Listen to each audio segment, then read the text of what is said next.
Bismillahirrahmanirrahim. Assalamualaikum warahmatullahi wabarakatuh.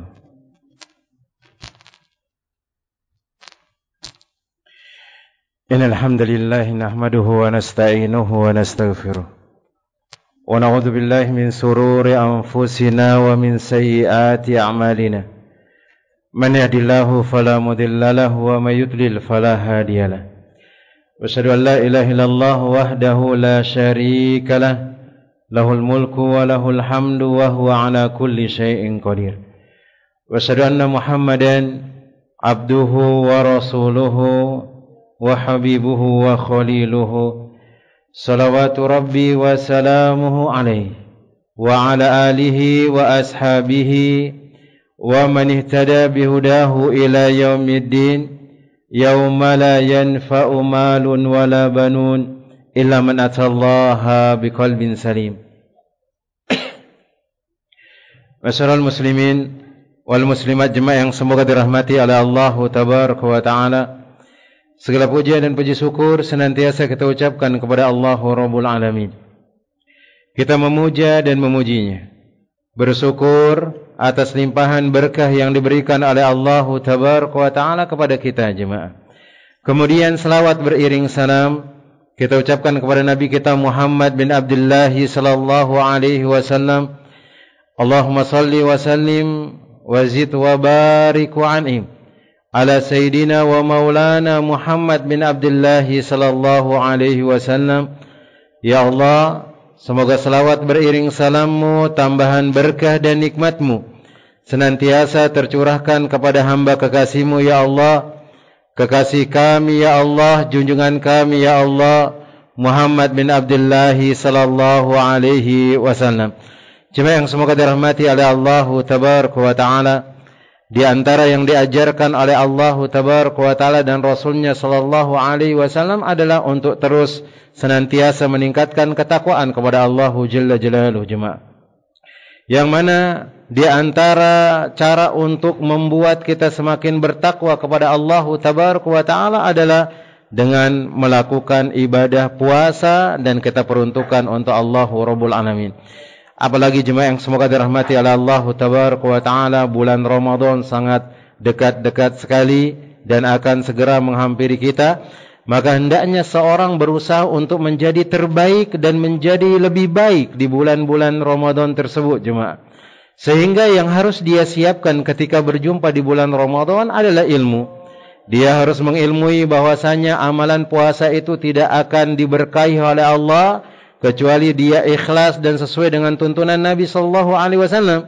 Kemudian di antaranya pula dia harus mengilmui ada amalan-amalan yang istimewa yang disiapkan oleh Allah tabaraka wa taala di bulan Ramadan, yang mana ketika ada orang mengerjakan amalan tersebut dia akan mendapatkan pahala yang sangat besar, sehingga dia harus berusaha menjaga dirinya jangan sampai melakukan kesalahan dalam melakukan ibadah tersebut.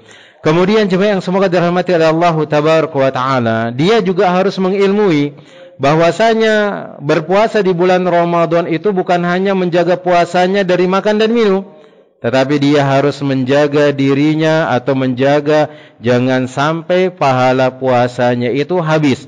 Jangan sampai dia keluar dari bulan Ramadan tidak mendapatkan apa-apa, sebagaimana Nabi SAW mengatakan, rubba shaim laisa min siyami illa al-ju' wal atas.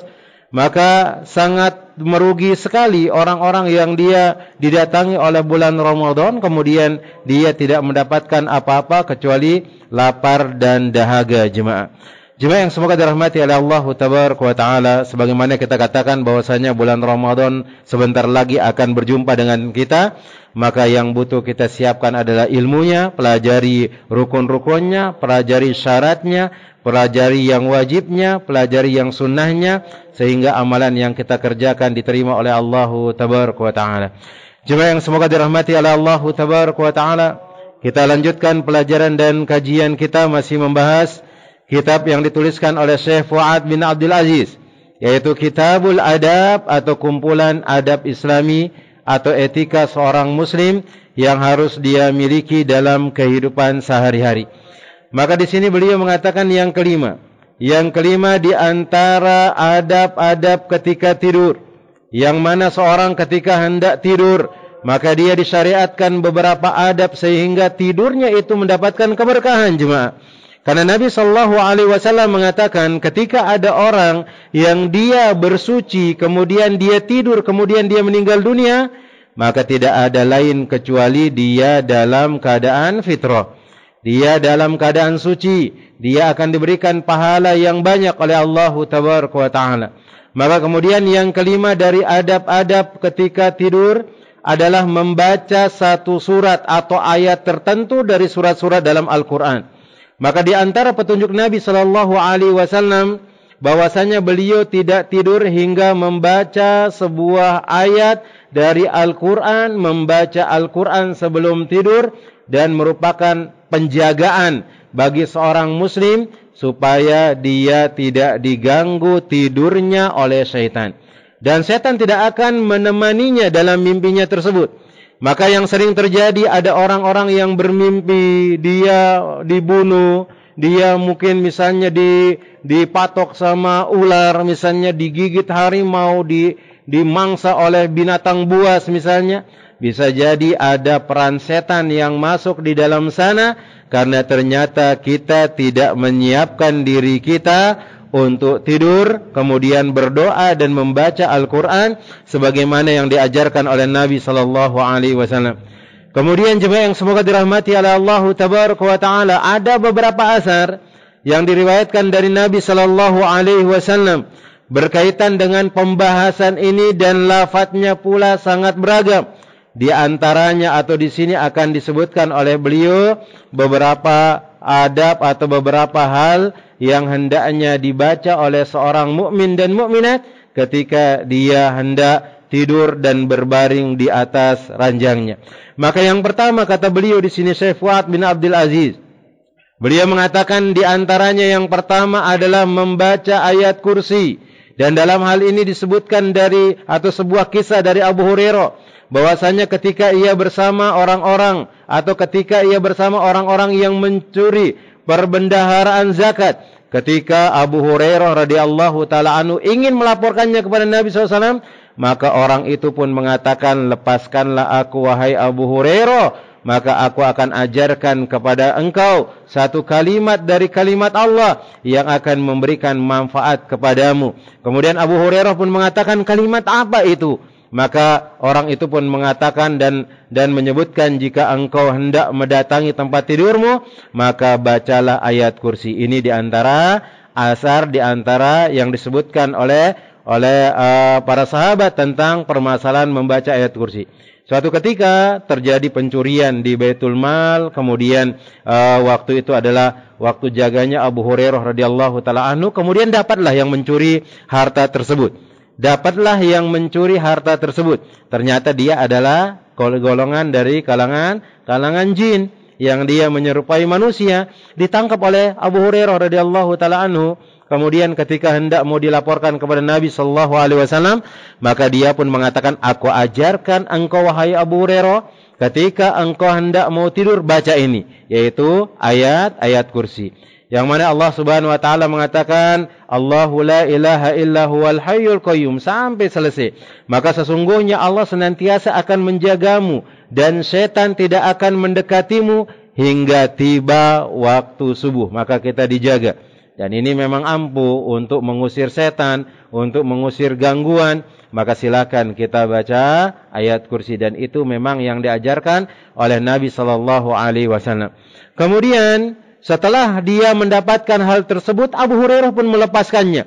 Ternyata keesokan harinya atau keesokan paginya, maka Rasulullah sallallahu alaihi wasallam bersabda kepadaku, apa yang terjadi dengan tahananmu semalam wahai Abu Hurairah? Maka Abu Hurairah pun mengatakan, ya Rasulullah, aku meyakinkan atau ia meyakinkanku bahwa telah mengajarkanku beberapa kalimat yang Allah sebutkan dalam ayatnya, yaitu tentang permasalahan kalimat atau ayat kursi ini. Maka ditanya oleh Nabi SAW, kalimat apa itu? Maka aku pun menjawab, jika engkau mendatangi tempat tidurmu, maka bacalah ayat kursi dari awal hingga akhir. dan ia mengatakan kepadaku bahwa Allah akan senantiasa menjagaku dan setan tidak akan bisa mendekati hingga tiba waktu subuh. Kemudian jemaah yang semoga dirahmati oleh Allah Tabaraka wa Ta'ala, dan para sahabat adalah kaum yang paling bersemangat dalam kebaikan jemaah. Maka para sahabat adalah kaum yang paling bersemangat untuk melakukan kebaikan. Maka Nabi SAW pun mengatakan, adapun ia sesungguhnya apa yang dia katakan itu adalah benar, padahal dia adalah pendusta. Jin itu suka dusta jemaah. Maka seorang muslim itu tidak boleh, atau seorang muslimat itu tidak boleh percaya dengan ucapan-ucapan jin. Ada yang mengatakan, wahai fulana, maka lakukan seperti ini, maka engkau akan mendapatkan keberkahan. Wahai fulan, lakukan amalan ini, engkau akan beruntung. Itu sebenarnya jin itu banyak bohongnya daripada banyak benarnya. Tapi ketika Abu Hurairah menangkap jin tersebut, kemudian mengajarkan ayat kursi, ternyata itu memang benar kata Nabi SAW. Kemudian beliau mengatakan, tahukah engkau siapa yang telah engkau ajak bicara selama 3 malam ini, wahai Abu Hurairah? Maka Abu Hurairah mengatakan, tidak ya Rasulullah. Ternyata Abu Hurairah enggak tahu kalau dia adalah setan. Tidak tahu dah kalau dia adalah golongan dari golongan jin. Ditangkap oleh Abu Hurairah selama 3 hari. Dia pertama mengatakan dia lapar, enggak ada makanan. Kemudian dia diberikan uzur oleh Abu Hurairah. Kedua kalinya juga seperti itu. Pas ketangkap ketiga kalinya, baru dia negosiasi sama Abu Hurairah. Diajarkan sebuah amalan yang dia tidak akan diganggu oleh setan ketika dia melakukan amalan tersebut. Maka Nabi SAW pun mengatakan, dia adalah setan. Maka dia adalah setan. Ini ucapan dia yang benar kepada Abu Hurairah, tetapi dia adalah pendusta kata Nabi SAW. Ini yang pertama. Ketika ada orang hendak merebahkan badannya di tempat tidurnya, maka dia disyariatkan untuk membaca ayat kursi. Kemudian yang kedua yang dianjurkan atau yang diajarkan ketika hendak tidur adalah membaca surat Al-Ikhlas dan Al-Mu'awwidat, yaitu Al-Falaq, kemudian An-Nas, kemudian meniupkannya ke tangannya. Dia tiupkan ke tangannya, kemudian dia usapkan ke badannya. Sebagaimana disebutkan di sini, Rasulullah SAW senantiasa membaca surat Al-Ikhlas, kemudian Al-Mu'awwidhataini, dan meniup tangannya, kemudian mengusapkannya ke seluruh tubuh yang mampu dijangkau dengan tangan beliau. Ini yang bisa dijangkau. Yang luar saja. Kalau antum pakai baju ya enggak usah dimasukkan tangannya sampai ke perut-perutnya digosok, enggak, di luar saja.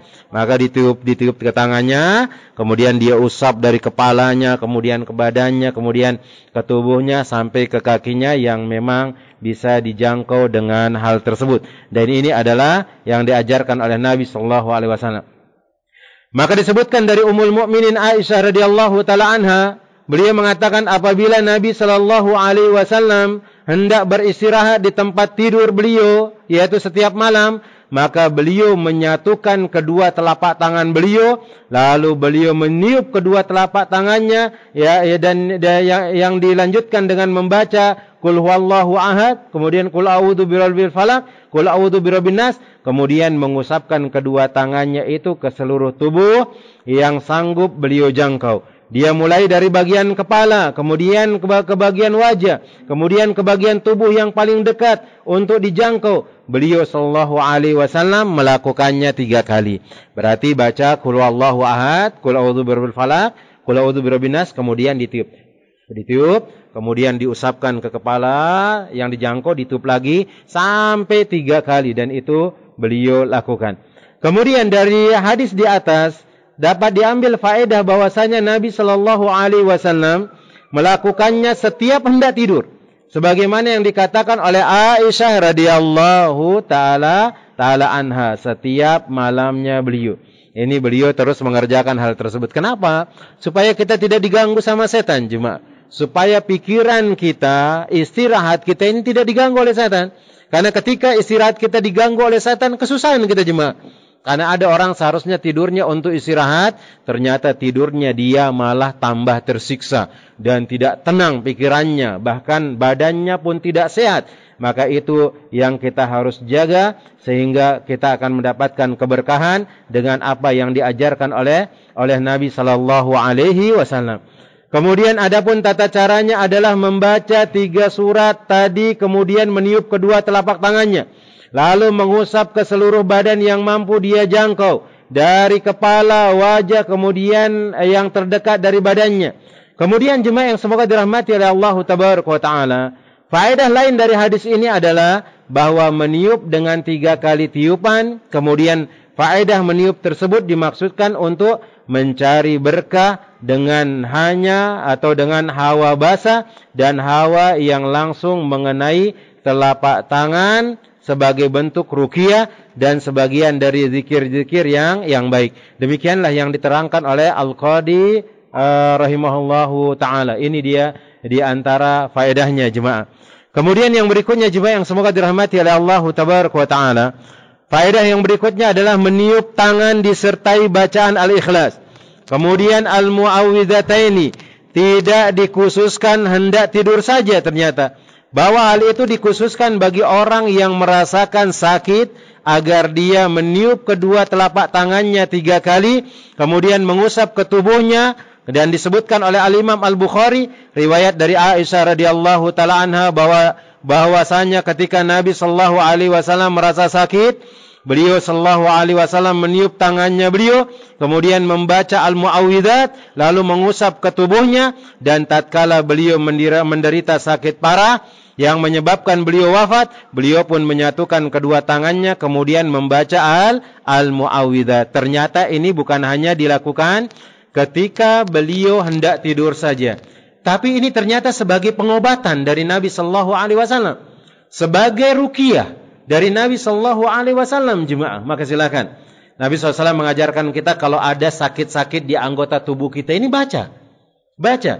Maka di antara yang diajarkan oleh Nabi SAW, orang kalau sakit tuh usahakan coba diobati dirinya sendiri dulu. Dengan apa? Dengan meruqyah. Dan meruqyah diri sendiri itu adalah dianjurkan oleh Nabi sallallahu alaihi wasallam jemaah. Meruqyah diri sendiri itu dianjurkan oleh Nabi SAW.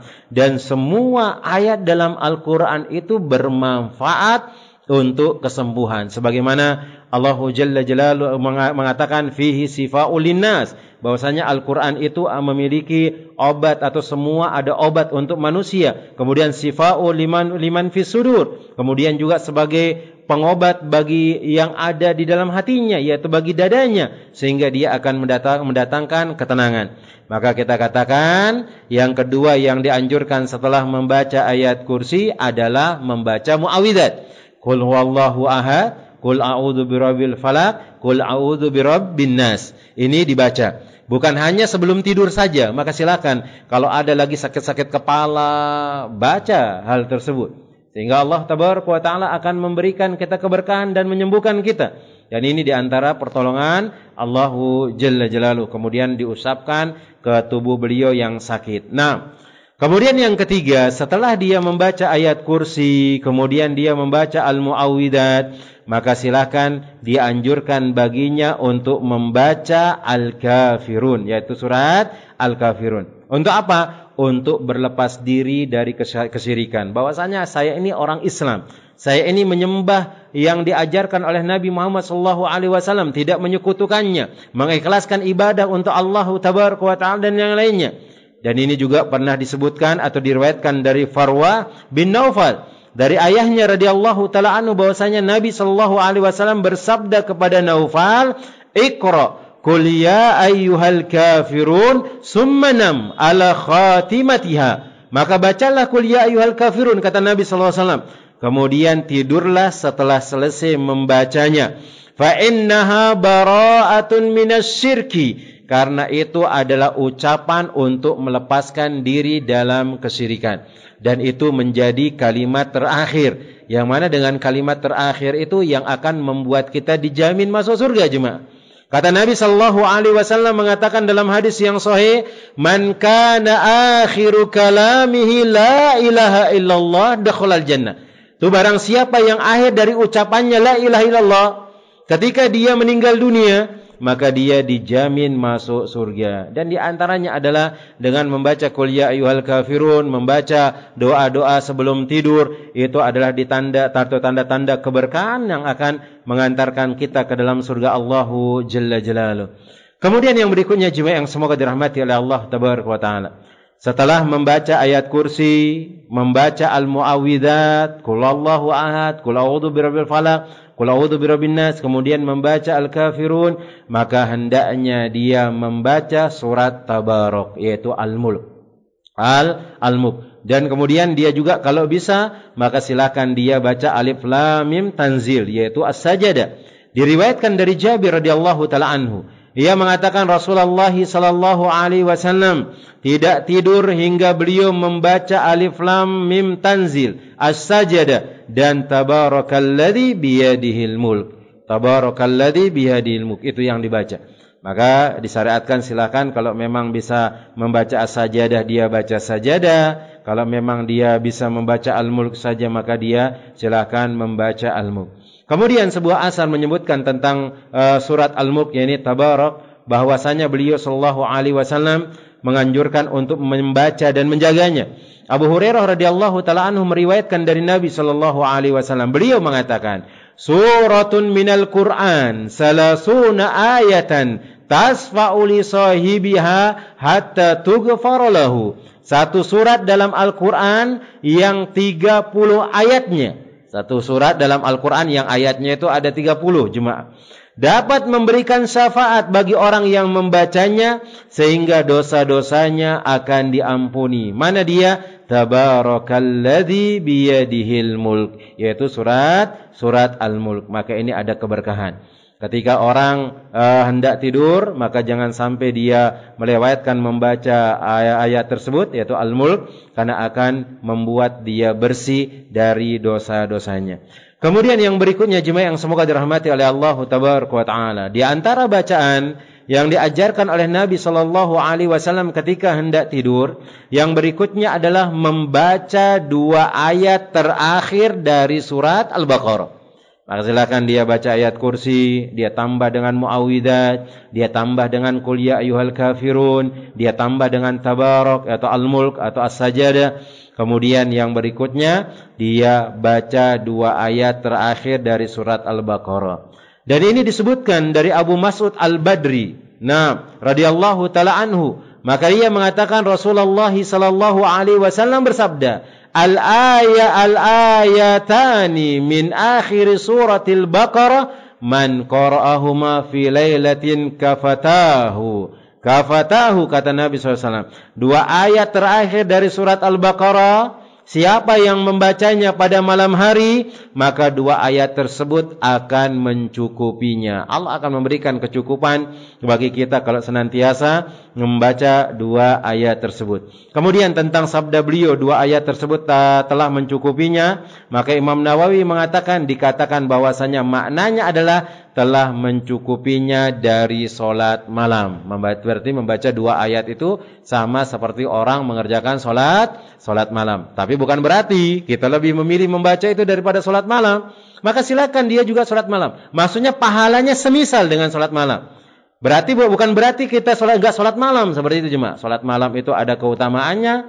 Maka kemudian juga membaca 2 ayat terakhir dari surat Al-Baqarah juga ada keutamaannya. Kalau bisa digabung, kalau bisa diamalkan semuanya, maka itu adalah yang lebih baik. Karena ingat, kita akan bertemu dengan Allah Jalla Jalaluh dengan amalan-amalan soleh yang kita kerjakan. Maka selagi kita bisa mengerjakan amalan-amalan tersebut, kenapa tidak? Kerjakan walaupun hanya mungkin sedikit, berangsur, maka tidak jadi masalah. Tidak jadi masalah. Dan membaca ini tidak mesti harus dihafal. Maka silakan sekarang para ulama kita mengumpulkan ada doa-doa sebelum tidur yang dibaca sebelum tidur. Maka silakan dia baca hal tersebut sebelum tidur, kemudian dia amalkan apa yang diajarkan oleh Nabi sallallahu alaihi wasallam. Kemudian beliau juga mengatakan di sini bahwasanya 2 ayat itu telah mencukupinya, yaitu menjaga dirinya dari setan. Dan ada juga yang mengatakan sebagai penjagaan dari sesuatu yang membahayakannya. Dan makna-makna tersebut sama-sama memungkinkan. Maka itu di antara keutamanya. Ternyata baca 2 ayat akhir dari surat Al-Baqarah itu bisa mencukupin kita. Kehidupan kita akan diberikan yang terbaik. Kemudian juga akan menjaga kita dari godaan setan. Kemudian juga akan menjaga kita dari mara bahaya.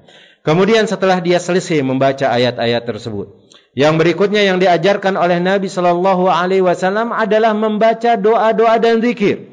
Di antaranya petunjuk Nabi Shallallahu Alaihi Wasallam ketika beliau hendak tidur, jemaah yang semoga dirahmati oleh Allah Jalla Jalaluhu, beliau Shallallahu Alaihi Wasallam berdoa dengan beberapa kalimat di malam hari sebelum beliau tidur. Di antaranya adalah hadis yang diriwayatkan oleh Abu Hurairah radhiyallahu taala anhu, bahwasanya Nabi sallallahu alaihi wasallam mengatakan, "Manittaja'a madja'an lam yadhkurillahi ta'ala fihi illa kana alaihi tiratan yaumal qiyamah." Maka barang siapa yang hendak tidur di tempat tidurnya dan tidak membaca atau berzikir kepada Allah, melainkan ia mendapatkan kekurangan dan kerugian pada hari kiamat. Wa man qa'ada maq'adan lam yadhkurillah azza wa jalla fihi illa kana alaihi tiratan yaumal qiyamah. Kemudian barang siapa yang duduk di tempat duduk dan tidak berzikir kepada Allah, melainkan akan mendapatkan kekurangan dan kerugian. Di sini ada faedah yang bisa kita ambil. Maka silakan semua pekerjaan yang dia amal soleh atau rutinitas yang kita kerjakan, maka hendaknya didampingi dengan membaca nama Allah Tabaraka wa Ta'ala. Bismillah jemaah.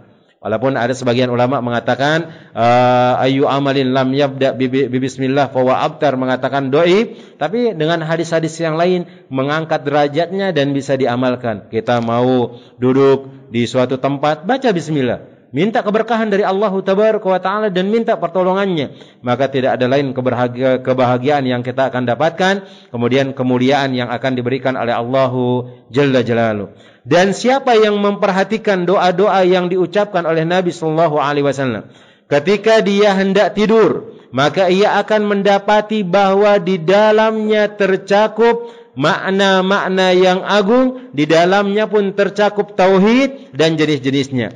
Maka nampak jelas kekafiran atau kefakiran kita di hadapan Allah, karena kita ternyata masih banyak kurang dan yang lainnya. Di dalamnya juga terdapat permohonan ampun, taubat, inabah, dan membentengi diri dari azab di hari kiamat. Kemudian di dalamnya terkandung permohonan untuk meminta perlindungan kepada Allah dari godaan hawa nafsu dan syaitan, juga pujian kepada Allah atas nikmat-nikmatnya dan kandungan-kandungan lain yang maknanya sangat luas dan tiada batas, yang mana tidak memungkinkan untuk disebutkan keutamaan-keutamaan tersebut.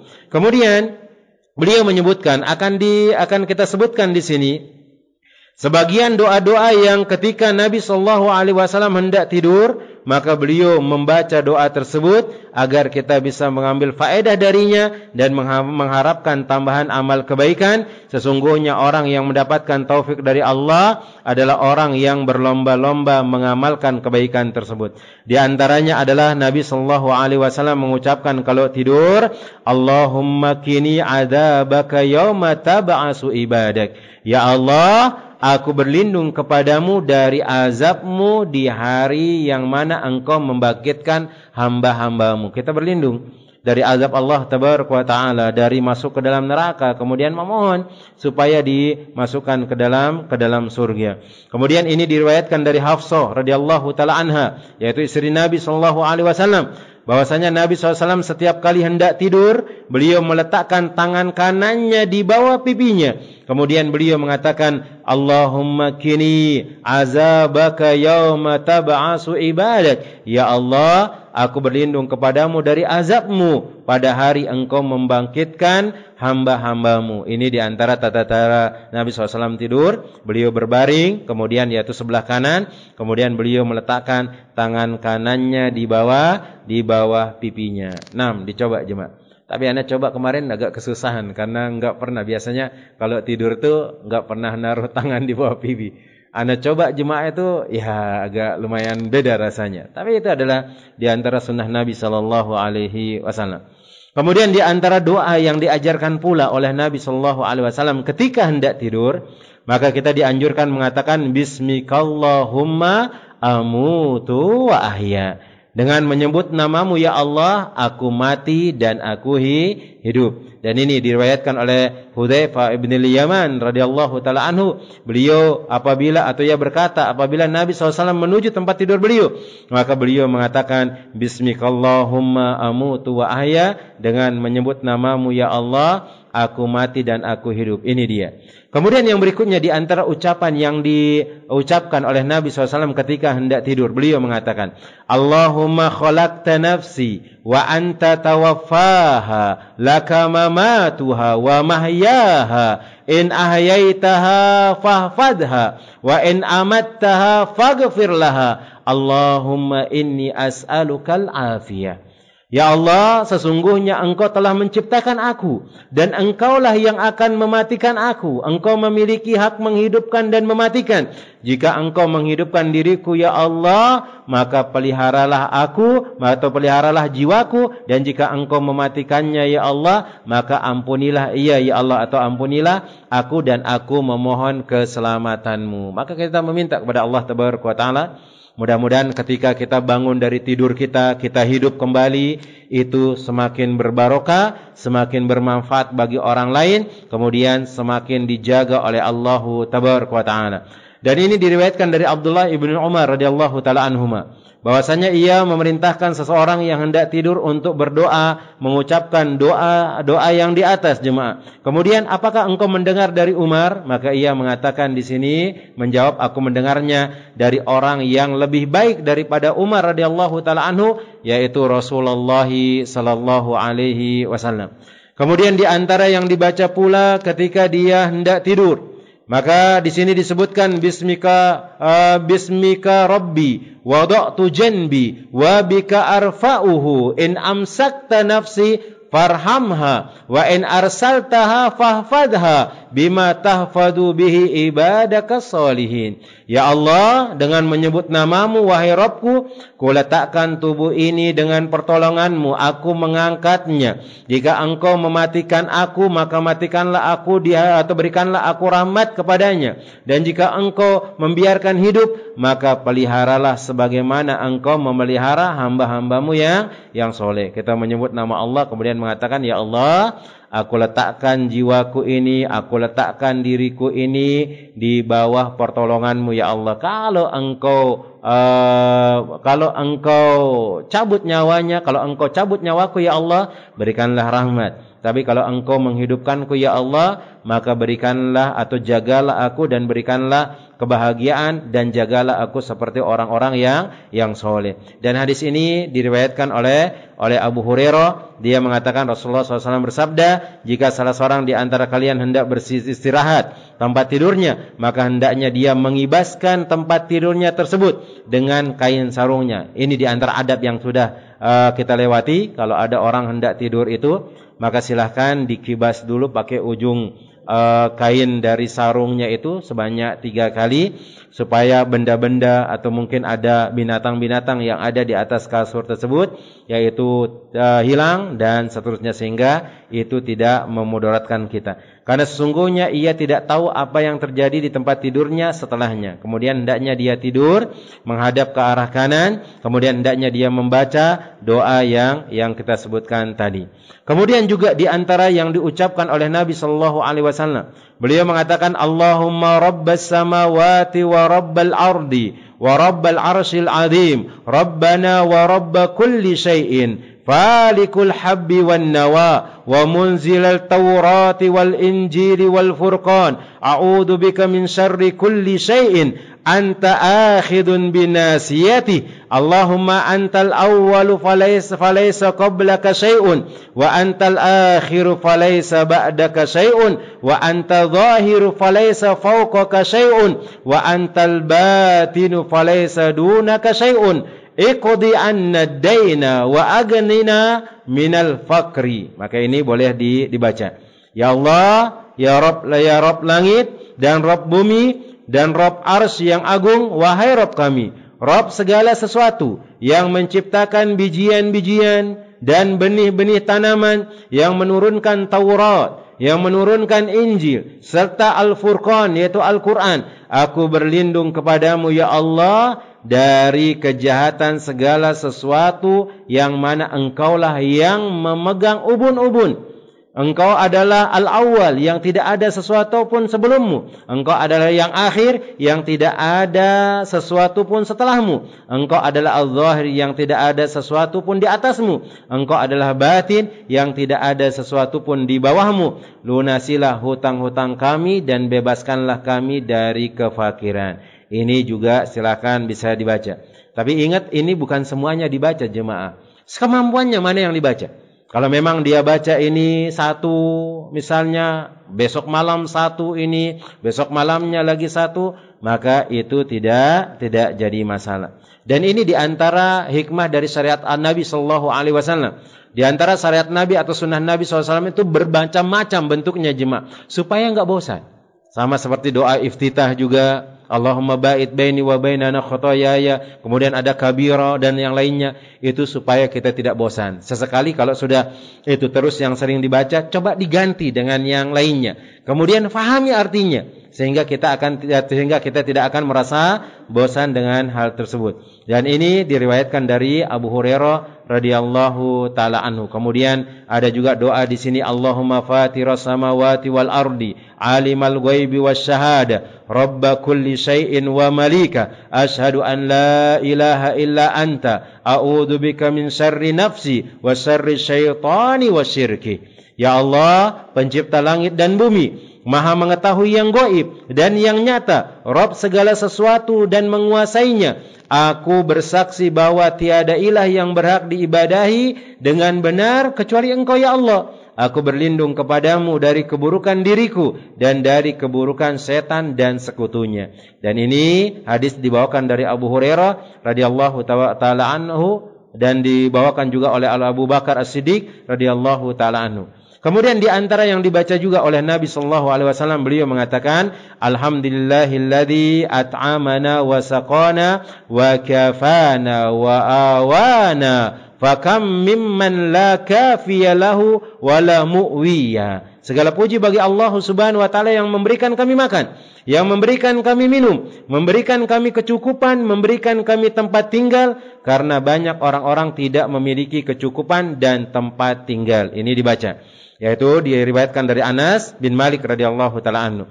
Kemudian juga boleh dia membaca tasbih, mengatakan subhanallah, subhanallah sebanyak 33 kali. Kemudian tahmid, yaitu alhamdulillah, alhamdulillah 33 kali. Kemudian takbir 34 kali digenapkan menjadi 100. Maka ini silahkan dibaca. Ini bukan hanya dibaca selesai sholat saja, tetapi ternyata sebelum tidur pun itu dianjurkan oleh Nabi sallallahu alaihi wasallam. Kemudian di antara yang lainnya yang diucapkan juga oleh Nabi sallallahu alaihi wasallam, beliau mengatakan, Bismillah wada'tu janbi, Allahumma ghfir li dhanbi wa ahsin syaita wa akhsi syaitani wa fukka rihani waj'alni fin nadiyil a'la. Dengan menyebut namamu ya Allah, aku meletakkan tubuh ini. Ya Allah, berikanlah ampunan bagiku atas dosa-dosaku, usirlah syaitan dariku, bebaskan apa yang masih menjadi atau yang masih tergadai dariku, jadikanlah aku dalam tempat orang-orang yang tinggi. Ini doa-doanya. Dan ini dibawakan oleh Abu Zuhair Al-Anmari radhiyallahu taala anhu. Kemudian kalau dia terbangun dari tidurnya karena mimpi yang buruk, maka hendaknya dia mengatakan a'udzu bikalimatillahi tammah min ghadabihi wa iqabihi wa syarri ibadihi wa min hamazatis syayatin wa an yahdurun.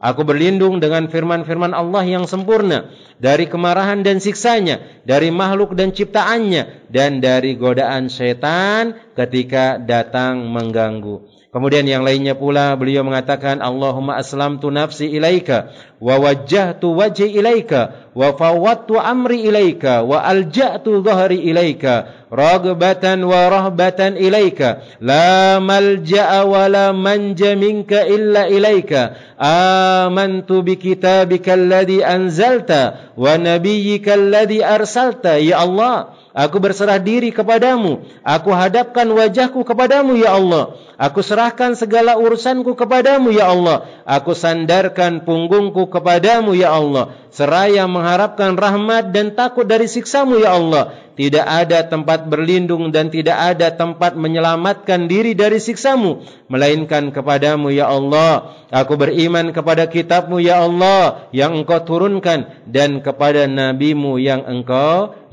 utus. Ini diantara doa-doa yang diajarkan oleh Nabi SAW untuk kita baca ketika hendak tidur. Kemudian di sini pula ada doa ketika kita terbangun dari mimpi buruk. Kita mengatakan a'udzu bikalimatillahi tamma min ghadabihi wa iqabihi wa syarri ibadihi wa min hamazatis syayatin wa ayyahdurun. Nah, ini dibaca atau mungkin cukup dengan mengatakan a'udzu bikalimatillahi tamma. Nah, kemudian di sini masih banyak di antara doa-doa yang diajarkan oleh Nabi SAW, di antaranya Allahumma anta rabbi la ilaha illa anta khalaqtani wa ana abduk wa ana ala ahdika wa wa'dika mastata'tu a'udzu bika min syarri ma sana'tu abu'u laka bi ni'mati alayya wa abu'u bi dhanbi faghfirli fa innahu la yaghfiru dzunuba illa ant. Ya Allah, engkau adalah Rabbku ya Allah. Tiada yang berhak diibadahi dengan benar kecuali engkau ya Allah. Engkaulah yang menciptakan aku dan aku adalah hambamu dan aku akan setia pada perjanjianmu semampuku ya Allah. Aku berlindung kepadamu dari kejelekan yang aku perbuat. Aku mengakui nikmatmu, engkau yang memberikannya ya Allah kepadaku dan aku pula mengakui dosaku. Maka ampunilah aku ya Allah. Sesungguhnya tidak ada yang bisa mengampuni dosa kecuali engkau ya Allah. Maka ini diantara doa yang dibaca. Kemudian yang berikutnya ketika seorang bermimpi, apa yang sebaiknya ia ucapkan dan apa yang sebaiknya dia lakukan ketika dilihat dalam mimpi yang menyenangkan atau yang menakutkan. InsyaAllah nanti kita akan lanjutkan ini di perjumpaan yang berikutnya. Nah, karena di sini nanti akan disebutkan bahwasanya mimpi yang baik itu adalah dari Allah, sedangkan mimpi yang buruk itu adalah dari setan.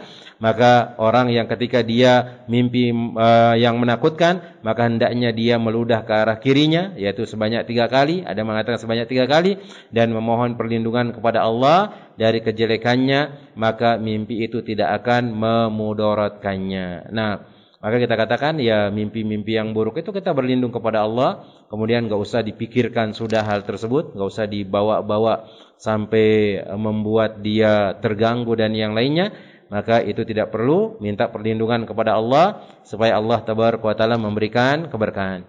Nah, mungkin ini yang dapat Anda sampaikan. Kita simpulkan di sini, sebelum tidur dianjurkan untuk membaca beberapa hal, di antaranya yang inti adalah membaca ayat kursi, kemudian muawwidzat, kemudian qul ya ayyuhal kafirun, kemudian dia tambah dengan membaca surat Al-Mulk atau surat Sajadah, kemudian dia membaca 2 ayat terakhir dari surat Al-Baqarah dan membaca zikir-zikir dari apa yang kita baca tadi. Nah, mungkin ini yang dapat Anda sampaikan. InsyaAllah nanti kita lanjutkan di perjumpaan yang berikutnya.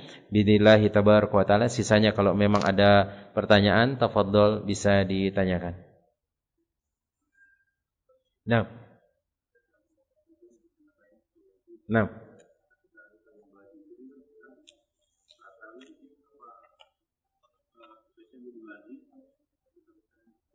Jemaah di sini ada pertanyaan. Ustadz, kita ketika hendak tidur itu disunahkan untuk berwudu. Kemudian kita membaca zikir. Ternyata wudu kita batal, Ustadz.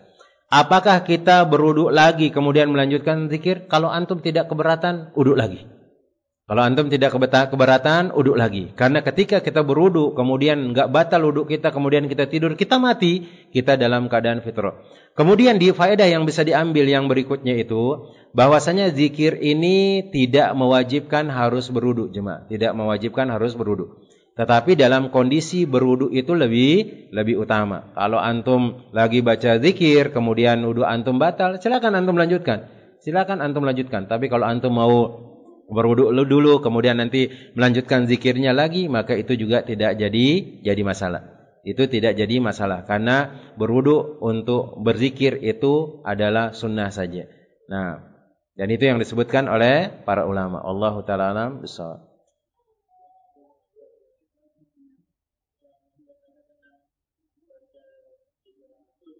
Nah.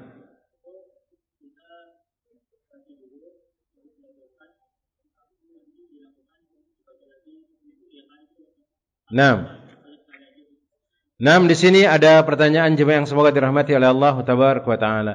Ini tentang membaca yaitu al-muawwidzat. Bagaimana caranya? Apakah kita membaca 3 muawwidzat itu kemudian kita tiup, kemudian kita usapkan ke badan? Kita membaca al-muawwidzat lagi kita tiup, kemudian kita usapkan ke badan, atau kita baca al-muawwidzat lagi kemudian kita tiup, kita usapkan ke badan?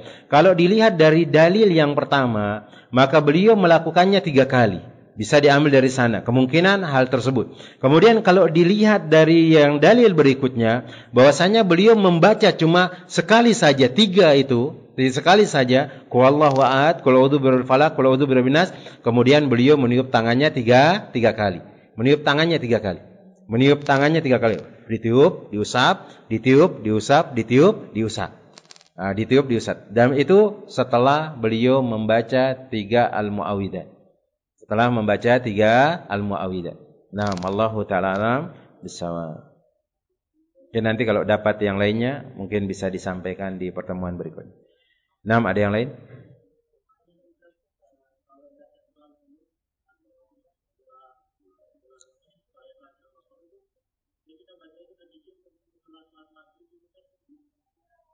Nah, setelah selesai salat maghrib dibaca 1 ayat.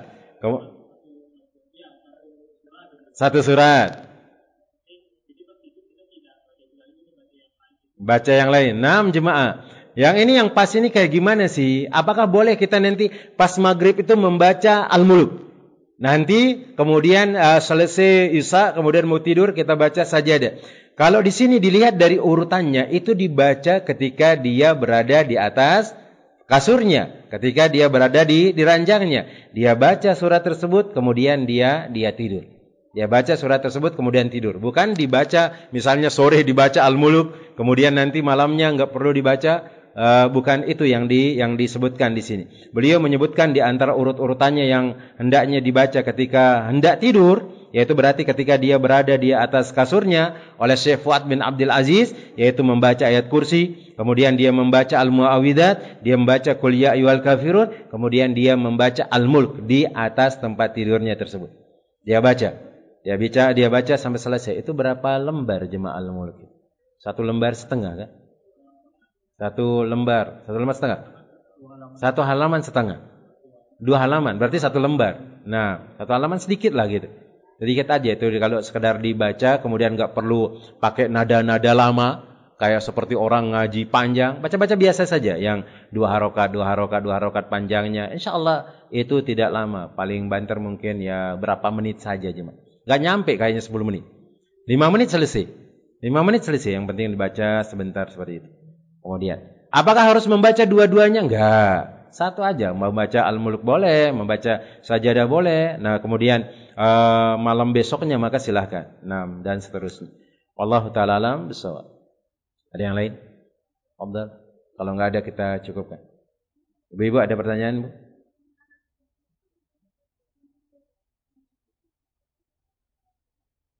Nah, nanti doa-doanya bisa diulangin lagi, dibaca, kemudian dihafali. Kalau pengen lengkap, biasanya di zikir-zikir itu udah ada lengkap jemaah. Zikir-zikir sebelum tidur. Di antaranya kitab yang dituliskan oleh syekh kita, ustadz kita, rahimahullahu ta'ala. Semoga Allah memberikan rahmat kepada beliau dan memudahkan semua urusan beliau, dilapangkan kuburannya, kemudian diangkat derajatnya. Itu saya atau ustadz Abdul Qadir Jawas. Nah, Ustaz Yazid. Itu ada bukunya beliau lengkap di sana tentang zikir-zikir. Maka silakan dibaca itu. Banyak sekali ditulis oleh beliau. Ada doa-doa ruqyah, ada doa-doa macam pagi petang dan semuanya. Nah, itu sangat bermanfaat sekali. Nah, mungkin ini yang dapat Anda sampaikan. Semoga Allah tabaraka wa taala senantiasa melindungi kita, kemudian melindungi keluarga kita. kemudian memberikan keberkahan dalam kehidupan kita dan memudahkan semua urusan kita dan memasukkan kita ke dalam surga. Amin ya rabbal alamin. Kita cukupkan dengan doa kafaratul majlis. Subhanakallahumma wa bihamdika asyhadu an la ilaha illa anta astaghfiruka wa atubu ilaik. Assalamualaikum warahmatullahi wabarakatuh.